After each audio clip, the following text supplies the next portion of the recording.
Hallo Welt, hier ist Ormus MagicBlogsDe. Heute schauen wir uns das Wilds of Eldraine Debütvideo an. Geht knapp 10 Minuten. Ich habe nichts vorher geschaut, ich kenne ein bisschen die Story. Schau es mit euch an, halt's hier und da vielleicht ein. Ihr kriegt sofort meine instinktive Meinung dazu, also klassisch React-Video. Wenn ihr unsere abgehangene Meinung dazu sehen wollt und hören wollt, dann hört unbedingt in den Podcast rein, frisch gemischt. Ist verlinkt, den nehmen wir am Freitag auf und da haben wir sicher schon mehr Vorschaukarten, genauere Meinung zu den Dingen. Also da auf jeden Fall reinschauen. Der Kai und der Shibi haben da sicher eine Meinung dazu. Wer die Story nochmal hören möchte, ich habe sie übersetzt und bringe sie auf Deutsch auf eben jenem YouTube-Kanal hier. Also unbedingt ein Abo dalassen. Glöckchen an, ihr wisst, wie es ist. Schaut in die Wilds of Eldraine Playlist, da ist die Story drin. Und jetzt würde ich sagen, schauen wir uns das einfach an. Geht, wie gesagt, knapp 10 Minuten. Wir werden jetzt so ein bisschen Hintergrund, bisschen Story, bisschen Mechaniken sehen, Kartenspoiler. Ich rede manchmal drüber, ich halte es manchmal an, je nachdem, wie es besser reinpasst. Let's go. Hey Magic fans! Welcome to Wilds of Eldraine, the latest set from Magic the Gathering. I'm Becca Scott, and today we're going back to the land of Eldraine. Chock full of fairy tales and stories come to life. Zurück. Wir waren ja schon But mal in the Eldraine. Wilds of Eldraine, these familiar stories come with a magic twist. So where were we? The Phyrexians invaded the multiverse. It did not go well for anybody. If this were a fairy tale, it'd be one of those old ones that gets very dark very quickly. The people and creatures of Eldraine have survived, and Eldraine is back to the land we all know and love. Well, mostly. Eldraine was saved due to the return of Talion, the kindly lord. Talion made a desperate bargain with the three witch sisters, giving them each a powerful magical artifact. Each of the witches has taken their enchanted items to a different part of the world. Hilda of the Icy Crown has retreated into a wintry kingdom to be alone. Die Eiskönigin. Although she isn't as alone as she thinks. Agatha of the Vile Cauldron uses her gift to consume the essence of anyone unlucky enough to end up in her pot. Die Hexe. And Ariette of the Charmed Apple wants to build herself a court of loyal subjects. Okay. While her Kommen wir kurz rein. Das sind die drei Hexen, die haben einen Deal, haben diesen Slumber, diesen Magic Slumber, diesen tiefen Schlaf über Eldraine gebracht. Damit sind die Phyrexianer eingeschlafen. Leider schlafen jetzt auch die Bewohner von Eldraine ein. Es gibt also einen Fluch. Talion, im Deutschen übrigens der Talion, im Englischen tatsächlich eher sächlich gehalten, hat den Deal gemacht. Ja, wir wissen, Rankle ist dabei gestorben bei der Nummer. Jetzt gucken wir mal, wohin das führt. Her apple grants her the love of any who take a bite. Ariette hungers for more. And so, she has helped unleash a new horror on the people of Eldraine. Together, Talion and the three witches were able to enchant the Phyrexians into a deep sleep. But Talion was unaware that there would be a cost to pay. The sleep has spread across Eldraine. Known as the Wicked Slumber, it overtakes villages, hamlets, even entire castles. Who knows what the sleepers will do while their conscious minds aren't in control? Talion struggles to confront the spreading slumber and seeks out the help of Eldraine's heroes. Kellen, a young farm boy with fairy blood and a mysterious family tree, is Kellen taucht im ersten Teil der Geschichte auf, wird uns vorgestellt. Wir haben jetzt gerade gelernt, ein Feen-Halbblut. Hier sehen wir auch direkt mal wieder Adventure is back, das wurde uns ja schon gesagt. Insofern zweifarbiges Adventure in dem Fall gab es noch nicht. Aura oder Equipment, put it into your hand. Na, hoffentlich gibt es keinen Ember Cleave. Hoffentlich ist das kaputt gegangen. Double Strike, +1, +0. Ja, also 3 Mana 2/2, do things. recruited by Talion to learn more about the Wicked Slumber. Time will tell if he is up to the task. Will and Rowan Kenrith are siblings who used to share a Planeswalker spark. Where one went, the other had to follow. Now, for the first time, they are divided. Will seeks to put down his sword of ice and unite Eldraine through diplomacy. Rowan won't step foot in a negotiation and prefers the direct fairy tale approach. Also, die beiden Geschwister haben ihren Spark verloren, sind keine Planeswalker mehr, das kommt in der Story auch vor. Bisher mussten sie immer zusammen Planeswalken. Jetzt nicht mehr. Will versucht es mit Diplomatie, Rowan wird es lieber mit roher Kraft lösen. Ja, klassische Gegenspieler. Was haben wir hier? 3 Mana, 4/2 Menace, Black or Red. Also, ja, weil wir können Spells günstiger machen. Je nachdem, ne? In 2 Farben. Ja, okay. finding some sort of enchanted item that will magically reunite the kingdom. She might be onto something. Ashiok may not have created the wicked slumber, but they are happy to spread it further. Also, Ashiok ist der einzige Planeswalker in Edition. Das ist jetzt die neue Zielordnung. Es soll einen Planeswalker pro Edition geben. Keine Ausnahme, keine Regel ohne Ausnahme bei WotC. Also ich würde mich jetzt nicht darauf verlassen, dass es immer genau einer sein muss. Kann mir gut vorstellen, dass auch mal ein zweiter auftaucht, wenn das irgendwie dazu passt. Ashiok hat seinen Spark behalten. Sehen wir hier. Hat mit dem Slumber per se mal nichts zu tun, aber das ist natürlich so ein bisschen sein Ding. Die Karte kennen wir schon. Die wurde uns schon gezeigt. All while bending Rowan to their will. Eldraine is full of familiar stories, but in true Magic fashion, each has been given an unexpected twist. This set's two-color pairings illustrate the fairy... Whoa. Two-color pairings. Das sind jetzt die Signpost-Uncommons. Das wird natürlich auch wieder die Draft-Archetypes widerspiegeln. Blau-Weiß, Stun-Counter. Schwarz-Blau Fairies, wie es ausschaut. Rot-Schwarz. Finks, keine Ahnung. Gruul Stompy. A Monster Roll Token. Attached to another target creature. Also wir können irgendwas dran. Es gibt irgendwie Token-Auren. Lese ich das hier richtig? Schwarz-Weiß. Enchantments. Oh, is it top of your library? Wir werden sehen. Schwarz-Grün ist Food. Das ist jetzt nicht weiter überraschend. Food Sacrifice. Haste Celebration. Attacks Tour.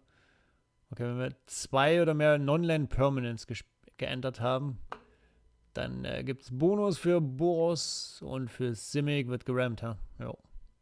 Ramploot. Na gut. Also, ja, das werden wohl so die Archetypen sein. Oh, den Simic-Typ seht ihr gar nicht. Tada! So, weiter geht's. Retail archetypes that we all know and love, and you'll discover characters you're sure to recognize. A red-hooded traveler on her way to Grandma's with a basket of snacks and a crossbow. An adventurous young man who likes to climb beanstalks. Huh, I wonder what he found up there. And someone who's coming to the party whether she's invited or not.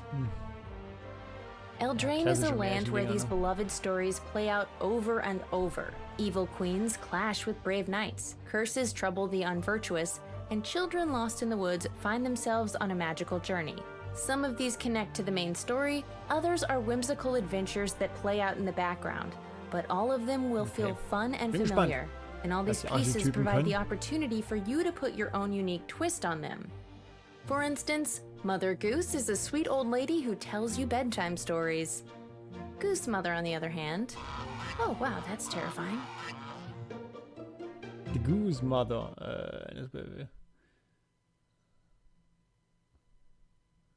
Oh, Card Draw, Simic, Flieger, dicker werden, ja. Ja, das macht Dinge, ne? Also muss man dann beantworten. Es gibt auf jeden Fall Food Tokens. Wir können auf jeden Fall dann auch, wenn sie attackt, opfern und Karten ziehen. Cool. Looks playable. And what about Hansel and Gretel? In Eldraine, both children weren't able to follow the breadcrumbs back home to their happily ever after. Instead, one of them was eaten, and the other became a badass witch hunter, who obviously had some issues to work out around enchanted candy.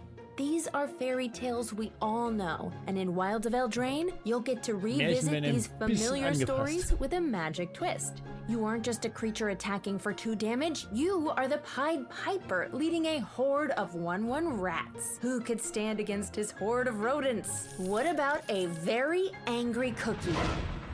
But this is no ordinary cookie. Sir Ginger the Mealender has Trample Hexproof und Haste, solange der Gegner einen Planeswalker hat. Ist ja schon mal nicht ganz so einfach in dieser Edition. Wow. Artifacts matter, hm? Und natürlich klassisch Life Gain, weil Food. Okay. Every character has a role to play, and in Wilds of Eldraine, you'll find roles Enchantment Tokens, to da haben wir es play. doch geahnt. This new mechanic attaches an enchantment to a creature, a role, affecting their attributes and adding a fun wrinkle to the story. A once noble knight is transformed into a monster knight, giving him +1/+1 and trample. An evil witch charms a member of the court and schemes her way into becoming a royal witch, granting her +1/+1 and ward 1. I guess. Okay, also wirklich Token-Enchantments, man kann immer nur 1 drauf haben, wenn man Neues legt, geht's ab, haben wir ja vorhin schon gesehen. That makes her your royal wickedness. Ooh, I like the way that sounds. And sometimes it's a role you want removed. Can anyone lift this curse off of Skybeast Tracker? I need to do something about this goose mother. Don't let it go to your head, Goose. Wow. Nochmal zurück. Destroy Target Enchantment für 1. Okay. Klingt auch so ein bisschen wie eine weiße Antwort auf Fable, ne, wenn man das so liest. Macht sowohl Fable kaputt als auch den Token. Don't let it go to your head, Goose. Bargain is another new mechanic introduced in this set. Just like Jack traded the family cow for some magic beans, you'll be able to hawk, barter, and swap your way to victory. Bargain lets you sacrifice an artifact. So, you may sacrifice artifact, enchantment or token. Das heißt, auch unsere Enchantment Rolls werden dafür funktionieren. Und das ist ein May. Enchantment or token when you cast the spell. Once you've given something up, you receive something in return. Sacrifice a token when you cast Torch the Tower, increasing your damage to 3. And you get to scry 1. Sounds like a deal. Nothing is more crucial to Eldraine than a sense of adventure, and so the adventure mechanic makes a return. This ability allows you to cast either the creature card, in this case Besotted Knight, or choose to send your creatures on an adventure. If you choose to activate Betroth the Beast, you get to create a royal roll token, giving your target +1/+1 and ward 1. Your adventure is then sent into exile, but can later return as its creature card to complete the quest. Perfect. Another successful adventure. Ja, da hat sich nichts geändert an den generellen Adventure-Geschichten, bis auf dass es die jetzt zweifarbig gibt. And in this set, look for 2-color adventures. Oh yeah. Ein dekadenter Drache.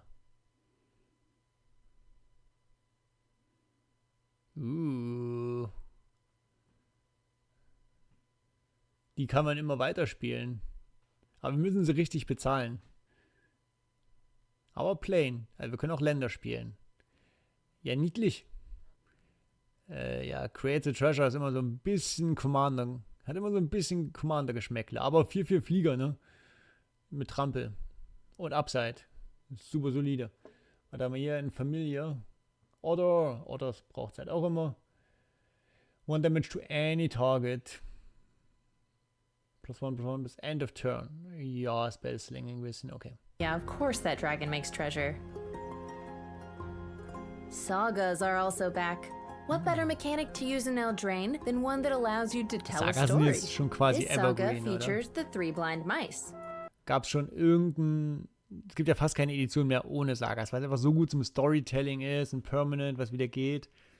Ja, also Sagas came to stay, ne? Brauchen wir uns nichts vorzumachen. Das hat Richard Garfield sich gut ausgedacht. Oh great, now that song is stuck in my head. This set also has a commander deck centered around roles, virtue, and valor. A green-white deck, it enables you to step seamlessly into any role. And if you'd like to join the court of Talion the Kindly Lord yourself, we have Fey Dominion, a commander deck focused on allowing you to finally... Alela once again. Eine neue Alela. Ich habe ja ein Commander-Deck mit der bisherigen Alela als Commander. Ja, cute. Play as the wild and bewitching Fae. Fairy tales are known for their lush illustrations, and Wilds of Eldraine is no exception, with a huge variety of gorgeous treatments and alternate art. Ja, da brauchen wir jetzt Artworks sind und bleiben Magics Stärke. Es gibt natürlich wieder Vollbildländer, es gibt natürlich Variants, das ist kracht. Damit ist jetzt immer zu rechnen.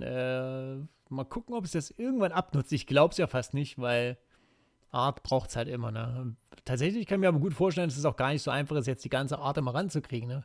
Wenn es jetzt auf einmal 1000 Karten zu illustrieren gibt pro Edition, auch wenn es vielleicht mechanisch nur 400 verschiedene sind, ist schon Arbeit. Behold, the enchanting tales. Yes. These top enchantments are presented here in beautiful storybook style. You've played them, you've loved them, but you've never seen them like this. They'll be a Sneak Attack. Haje. Ja, das ist dieses Bonus-Sheet. Ich brauch's nicht. Ich hoffe, im Limited kracht's nirgendwo rein, aber schauen wir mal. dream to collect and play, but a nightmare for your opponents. Boah, Natural Growth ist auch Some nicht of so these richtig enchanting tales also have captivating anime borderless versions. I'm sorry, is that a lamb bumblebee? Oh, Kindred Discovery got so romantic. They'll be available in foil, non-foil, and beautiful new confetti foil treatments. Confetti foil. Oh, I love the line work in this one. That is the greatest doubling season I've ever seen. Okay. And there are other gems defined with the return of borderless favorites for select cards. Are you tired of borders? We've got you covered. Man kennt es, ne? Adventure cards get to have some borderless. fun too with their special showcase treatment. What a great way to make the das most kennen of wir this schon, returning das, mechanic. Yeah, that Showcase dragon's got some frame. expensive taste. Treasure. I love it. Wilds of Eldraine will be available for pre-release the weekend of September 1st through 3rd. On Nicht Arena, mehr lange check hin. out the early streamer event on August 31st. Then enjoy the set release on September 5th. Kann ich It noch will nicht be sagen, ob wir available dabei sein everywhere on September beim 8th. Streamer-Event. And Ich hoffe if you es. want to read even more of the story, make sure you take a look at the web Die fiction, which is natürlich available hier auf right diesem now. YouTube-Kanal. Ne? And check out these Nirgendwo 2 anders. promotional cards that will be available at your local game store. Pyroblast, Ice Out.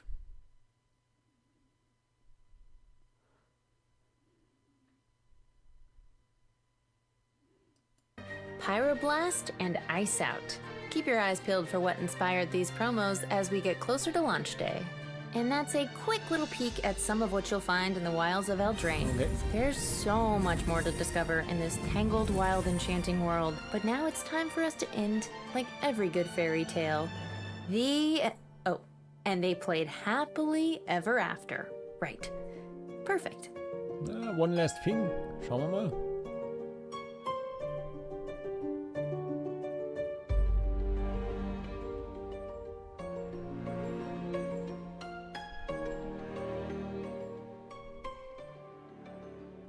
Kein One Last Thing.